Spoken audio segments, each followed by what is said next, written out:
नमस्कार, मी प्रतिमाच किचनमध्ये तुमचं सगळ्यांचं स्वागत आहे. आज मी तुम्हाला दाखवणार आहे काळ्या वाटाण्याची सुक्की उसळ कशी बनवायची. अगदी सोपी पद्धत आहे आणि ह्या पद्धतीनेच मी कायम बनवते सुक्की उसळ. तर चला पाहूया. तर वाटाणे घेतलेले आहेत मी 1 वाटी. त्यानंतर ते कुकरमध्ये मी टाकलेले आहेत आणि वाटाणे बुडतील एवढं पाणी टाकून चवीनुसार मीठ टाकून हे उकडून घेतलेले आहेत. तुम्ही बघू शकता. कुकर थंड झाला आहे आणि वाटाणे बघू शकता तुम्ही छानपैकी शिजलेत. मी दाखवते तुम्हाला.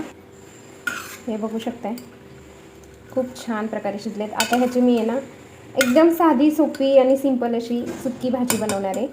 खूप सोपी आहे. चला पाहूया. आता एक मी कढई ठेवली आहे गॅसवरती. कढई गरम झाली की त्याच्यामध्ये आता मी थोडंसं तेल टाकणार आहे. 1 चमचा तेल वापरलं आहे मी इथं. त्यानंतर तेल छान कडकडीत गरम झालं की त्याच्यामध्ये थोडीशी मोहरी टाकणार आहे. चिमूटभर मोहरी छान तडतडू द्यायची आपल्याला. मोहरी छान तडतडायला लागली की त्याच्यामध्ये थोडंसं आपल्याला जिरं टाकायचं आहे. जिरं टाकून झाल्यावरती अर्धा चम्मच हळद टाकायची. हळद टाकल्यानंतर त्यामध्ये मी 1 चमचा घरचा मसाला टाकते.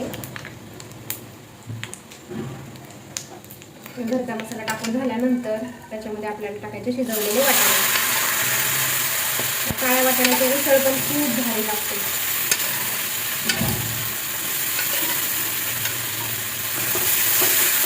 आपण मसाल्यामध्ये हे सगळं परतून घेऊ.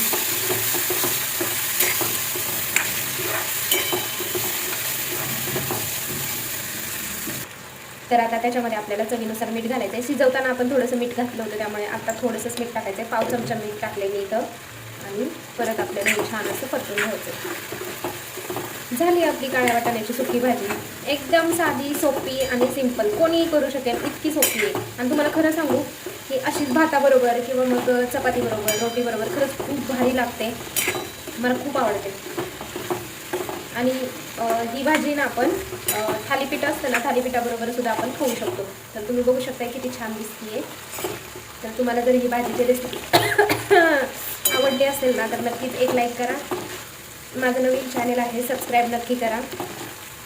तुमचा सपोर्ट असाच कायम राहू द्या.